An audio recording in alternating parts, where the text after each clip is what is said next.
hi guys, welcome to We Got This. Actually, this is a part 2 of our millennial career struggles confessions. This is related to more of like entrepreneurs or small business owner confessions, so more relatable to Isha. So let's see what she has to say. I once pitched my services to a client and they actually said, "We can't pay you, but this project will give you great exposure." I wanted to reply, "Exposure won't pay my rent, buddy." But of course, I just smiled politely and did the job. This is like the worst thing that can happen to any business owner who's just starting out.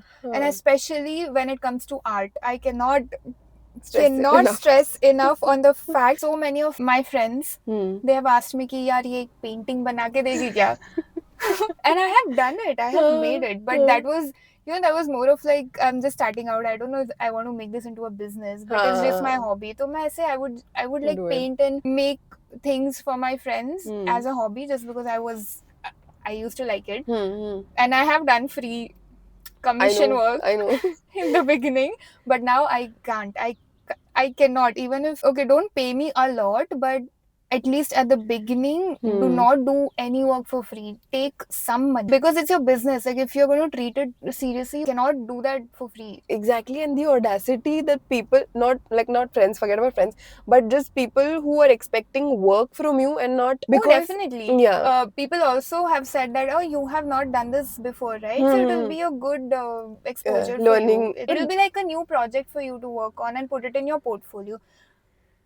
That is not No. why I've started this business. This is a business. You need to pay up, dude. People are just hoggers. I think they're like freeloaders. I think they prey on such creators also. Like, I think they must have teams also to identify such creators who won't ask for a lot. They'll do things also for them. I don't know about other fields, but I feel this happens a lot in the creative industry. I'm pretty sure that it does. This is so More and more creative. in creative only. I had an employee who just disappeared. No resignation, no message. Just stopped showing up. I was literally calling hospitals thinking something happened. 2 weeks later, I see them posting Insta stories from Goa. I mean, this So is basically, for... that person just quit without Yeah. even giving any notice. Yeah, what or if somebody anything. did that to you? Like, I as was a... very pissed.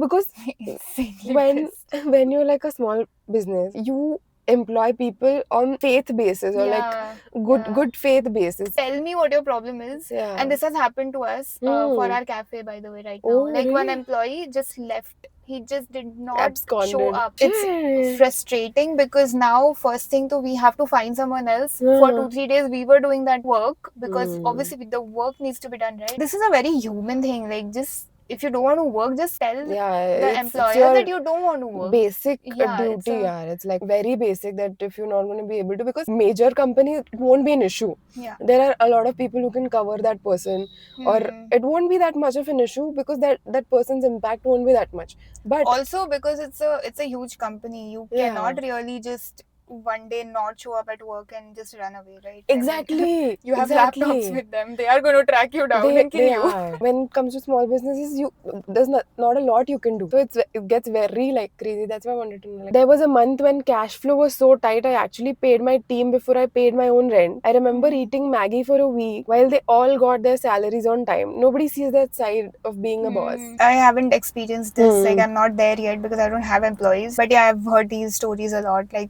there will be days where I will not probably get any money, but I will have to make sure that my employees are getting their salaries first. And these are the kind of things that people think about before, because a lot of people have plans that I'll quit my job someday and I'll start my own thing. But these are the kind of things that they scare them a lot. I mean, a part of being an entrepreneur is like not having a paycheck every month. Yeah. And that's scary. Like these quitting their jobs and becoming their own boss is romanticized so much, especially on internet. But no one shows the ugly side of it. They will only show, like, not everyone is showing the journey, not the ups and downs. Yeah, and the thing most of the people that we see have already crossed that line where they're happy with their businesses going on. Right. But what went behind it, no one knows about it. That phase where they almost quit. Yeah.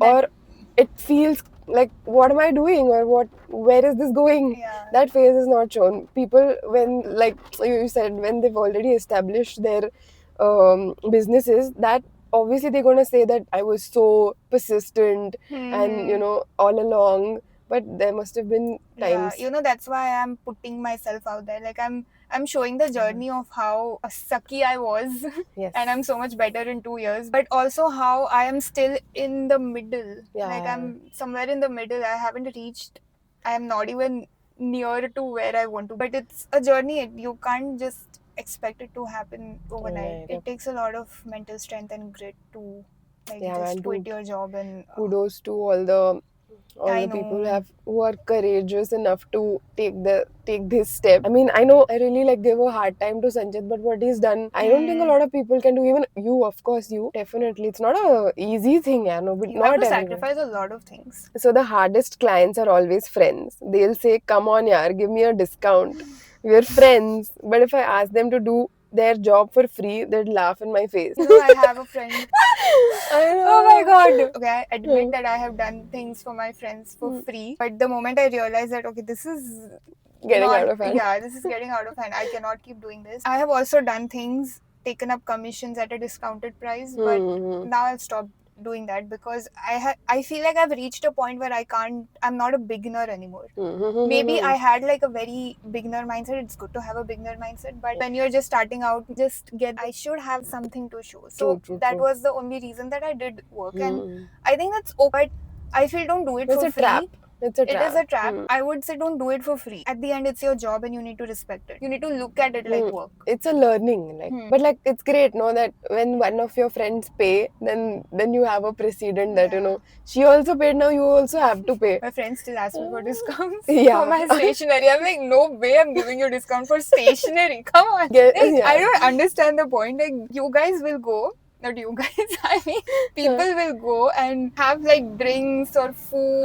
Ha. बहुत fancy जगह जाके you will party, spend everything, and then you have the audacity to ask for a discount to your friend who is bichara just starting out his business, and that just pisses me off. That's true, but this is expected only. Yeah? Like I have seen this. I mean, even sometimes I feel that I know it's wrong, but I also feel that, yeah, Isha, come on. I mean, it's just us only. Like you can give me, but it's not right. Yeah. It's not a good mentality. I mean, I know that now. Okay. Thank you. So I'm never give you a discount. Yeah, I know, it's okay. You've given me a discount actually. Then you will go and drink something else for 300 rupees and you'll drink fucking alcohol for 300, 500 bucks in Mumbai, but you won't ask for discount. I do. Do you ask for discount when you drink in Mumbai? Why would I do that? Exactly. You're right. Thank you. No, I know. Thank you. You're right. One day the Wi-Fi went down and my entire 6% team stared at me like I personally broke the internet. I had to run around calling ISP like life depended on it. That's when I realized a small business, even your Wi-Fi is your responsibility. I've not experienced this, but yeah, I understand the pain. Everything just becomes your responsibility. I can't even imagine like what all things. This is just the tip of the iceberg. I feel like you're the HR, you're the recruiter, you're everything. You do the marketing, you do everything. In terms of employees, I'm thinking like office manager. I mean, there's nobody doing all of these things. Even if the system breaks down, you're the one who needs to fix it. One day, you're on top of the world because you cracked a deal. Next day, the client ghosts and you're spiraling about shutting down. It's like bipolar disorder, but for business.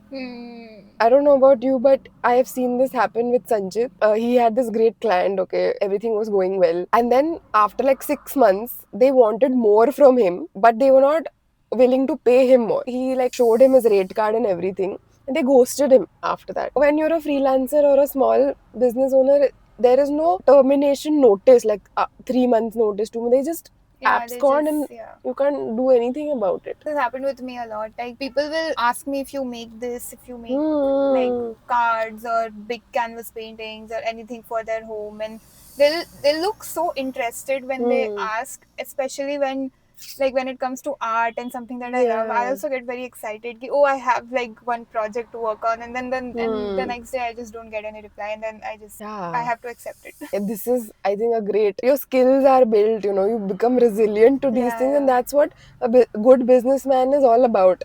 I mean, failures are a part of the journey, and the sooner you understand it and get like acclimatized to it, like it's fine, the better I it think is. you just need to get used to rejections and failures, and that's how you just get back up. Like I'm so unbothered now ki even if someone says no to me, I'm okay. Yeah, I know, like the thing is, it's not in my control, so I can't just sit and cry about it. the skill to not even think twice about it. I think that's what's getting built in small business owners, I think. Okay. Okay. Thank you guys. I hope you guys enjoyed it. If you have any confessions of your own, please let us know. If you're a small business owner or a corporate laborer, do let us know in comments some bizarre things that might have happened to you, or not that bizarre, but something that this episode reminds you of. Thank you. Bye. Bye.